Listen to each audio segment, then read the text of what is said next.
ఆదిరన్ temple tree future సిటీకి దగ్గరగా open ప్లాట్లు మీ భవిష్యత్తు కోసం సరైన పెట్టుబడి. అండ్ ఇంకొకటి బజ్ శివాజీ గారితో మీరు శివాజీ గారి కాన్వర్సేషన్ చాలా హీట్ ఆఫ్ ద కాన్వర్సేషన్ జరిగింది. పెద్దన్నయ్య అని పిలుచుకుంటారు ముద్దుగా ఆయన్ని, శివాజీ గారిని. సో ఆ ఇంటరాక్షన్ ఎట్లా అనిపించింది అంటే అడిగే క్వశ్చన్స్ ఫస్ట్ ఇంట్రడక్షన్ లోనే ఒక రెడ్ ఫ్లేవర్ ఇచ్చి మరి ఒక డైలాగ్ వేసి మరి కూర్చోబెట్టారు. నేను ఫ్రాంక్ గా చెప్తున్నాను, శివాజీ గారు హోస్ట్ కాబట్టి ఆయన కొంత మర్యాద ఇచ్చి నేను చాలా వరకు నేను కంట్రోల్డ్గా మాట్లాడాను. కంట్రోల్డ్గా మాట్లాడితేనే అదే నిజంగా ఆ ప్లేస్లో మా ఫాదర్ ఇంకెవరైనా మాట్లాడుంటే అసలు వేరే రకంగా ఉండేది. ఆ ఫ్లవర్స్ ఉన్న పెటల్స్ మొత్తం కూడా ఊడిపోయాయి, ఆ లెవెల్లో ఉండేది అది. బట్ ఏంటంటే కొంత డెకరం రెస్పెక్ట్ ఇవ్వాలి కాబట్టి రెస్పెక్ట్ ఇచ్చి నేను మాట్లాడాను. దాట్ షీట్ అంతే. ఓకే, ఇప్పుడు ఎలిమినేషన్ అని చెప్పేటప్పుడు ఆ మొత్తం రూమ్ సౌండ్ కానీ ఒక భయం ఉంటుంది. 3 weeks ఓకే, 4th week అసలు ఆ 2 persons నుంచో పెడుతున్నప్పుడు నేనే బయటికి వెళ్ళిపోతున్నాను మీరు అసలు ఎక్స్పెక్ట్ చేశారా లేదా ఉంటారనుకున్నారు?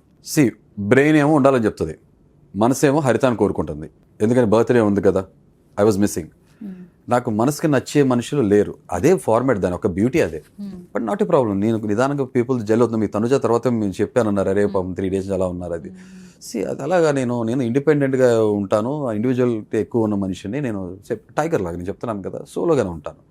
అంటే కొంచెం టాప్ 5 వరకు ఉంటారని ఎక్స్పెక్ట్ చేశారు కదా చాలా మంది. అది చూస్తుంటే ముందంతా కామన్ మెన్స్ బయటకు వచ్చేస్తున్నారు. ఏంటంటే ముందు ఎలివేషన్ ఇచ్చినంత కామన్ మెన్స్కి ఇప్పుడు లేదనిపిస్తుంది. మీ ఒపీనియన్ ఏంటి యాక్చువల్లీ? అంటే ప్రతి మనిషికి కాన్ఫిడెన్స్ ఉండాలి. నేను ఓవర్ కాన్ఫిడెన్స్ చెప్పట్లేదు. నన్నుగా చూసిన వాళ్ళందరూ ఏమన్నారంటే ఐఎమ్ విన్నర్ క్వాలిటీ మెటీరియల్ అని అన్నారు. డెఫినెట్ విన్నింగ్ పర్సన్ అని అన్నారు. నేను కూడా స్ట్రాంగ్గా నమ్ముతా. బట్ అన్ఫార్చునేట్లీ లోపలికి వెళ్ళినాక పరిస్థితులన్నీ కూడా నేను చాలా రాంగ్గా పోటీ. నేను చెప్తున్నా ఫ్రాంక్గా, I think I'm the most misunderstood person in big boss, outside big boss, inside out side.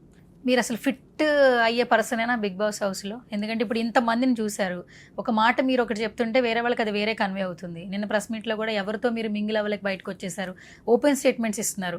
మరి మీరు ఇన్ని రోజుల జర్నీలో మీరు ఫిట్ అనుకుంటున్నారా, నేను ఫిట్ కాను ఈ ప్లేస్లో అని మీరు అనుకుంటున్నారా? అంటే దీన్ని ఎలా చెప్పాలంటే ఉదాహరణ చెప్తున్నా.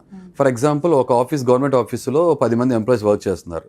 10లో 9 మంది కరప్టెడ్ పర్సన్స్ ఉన్నారు, ఒకళ్ళు నాన్ కరప్టెడ్ పర్సన్ ఉన్నారు అనుకుందాం. జస్ట్ ఉదాహరణ చెప్తున్నాను. ఇప్పుడు నాన్ కరప్టెడ్ పర్సన్ ఎవరైతే జెన్యున్గా వర్క్ చేస్తున్నారో ఒకళ్ళు ఆ ఆఫీసులో ఫిట్ అవుతారా లేదన్న క్వశ్చన్ హైపోథెటికల్గా దానికి ఆన్సర్ ఏం చెప్తారు మీరు? ఈ 9 మంది ఫిట్ అవరా లేదా ఒక్క పర్సన్ ఫిట్ అవరా? ఒక్క పర్సనే ఫిట్ అవ్వడు. ఎందుకని? సిస్టమ్ అలవాటు పడిపోయిందనే, మెజారిటీ విన్స్ అనే కదా. ఆ కాంటెక్స్ట్ లో మాట్లాడితే నేను హౌస్ లో ఫిట్ అవును.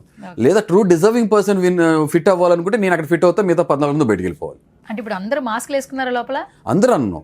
కొంతమంది మాస్క్ వేసుకున్నారు, కొంతమంది ఒపీనియన్ లేకుండా సేఫ్ గేమ్ ఆడుతున్నారు, కొంతమంది జనాలు ఓట్లు ఎందుకు వేస్తున్నారు సార్? మరి ఓట్లు వేస్తున్నారు, ఓట్ల వల్లే జనాన్ని మనం తప్పట్లేమండి. ఎందుకంటే వాళ్ళకి ముందు నుంచి ఒక రకమైన స్టార్డమ్, ఒక ఫ్యాన్ బేస్ ఫాలోయింగ్, ఒక సీరియల్స్ చూసారు, రకరకాలుగా వాళ్ళ పాత్రలు పోషించిన పాత్రలు చూసారు. వీళ్ళు మళ్ళీ అదే పాత్రలు ఇక్కడ కొత్త పాత్రలు పోషిస్తే వాళ్ళు గ్రహించలేకపోతున్నారు. జనం చూడాల్సింది ఏంటి? ఒక ట్రూ పర్సనాలిటీ, ఆ మనిషి ఎట్లా ఉన్నారు, నటిస్తున్నారా, నిజాయితీగా ఉన్నారా, right are wrong on face మాట్లాడుతున్నారా లేదా, స్టాండ్ తీసుకుంటున్నారా లేదా, ఒపీనియన్ చెప్తున్నారా లేదా, పాయింట్స్ బాగా పెట్టగలుగుతున్నారా లేదా. జనం తప్పట్లేమండి. పాపం ఏంటంటే వాళ్ళు చూపించింది చూస్తారు, వాళ్ళకి తోచింది నిజం అనుకుంటారు. ఇప్పుడు మీరు ఆఫీస్ నుంచి బయటకు వస్తూ ఉన్నారు, బయటకు వెళ్తుంటే ఎవరన్నా మాస్క్ మెన్ సంథింగ్ అట్లా గుర్తుపడుతున్నారు? అరే మీరు భలే క్వశ్చన్ అడిగారు. ఇప్పుడే పిల్లలు రోడ్డు మీద స్కూల్ పిల్లలు వెళ్తూ నేను మీ ఆఫీస్ బయట నుంచుని ఉన్నాను. ఒక పిల్లడు ఇలా తిరిగి చూసి అంటున్నాడు, హుడ్డీలో మొత్తం హుడ్డీలో కళ్ళజోడు పెట్టుకుని ఉన్నా, భలే గుర్తుపట్టాడని చెప్పి నేను హాయ్ చెప్పాను. మీలో ఒక మనిషి నేను నాకు ఎప్పుడు చెప్తున్నా కళ్ళు నెత్తి మీద రికగ్నైజేషన్ వచ్చింది సార్. యాక్చువల్లీ మనలో మంచి కాదు, 4 వారాలు ఉన్నా రికగ్నైజేషన్ వచ్చింది. పెద్దోళ్ళు మాట్లాడలేదు కదా, చిన్నపిల్లలే కదా మాట్లాడుతున్నారు. ఆబ్వియస్లీ ఐఎమ్ బ్లెస్డ్ అనుకుంటున్నాను, ఐఎమ్ లక్కీ ఇనఫ్. ఏంటి 7 సంవత్సరాలు నేను అజ్ఞాతంలో ఉండి ఒక 7 సంవత్సరాలు అరణ్యవాసం చేసిన మనిషిని నేను. ఏ ప్రజలైతే దూరంగా ఉన్నాను వాళ్ళ నుంచి, వాళ్ళు ఇవాళ రోజున రికగ్నైజ్ చేస్తున్నారు అన్నప్పుడు ఐఎమ్ వెరీ హ్యాపీ.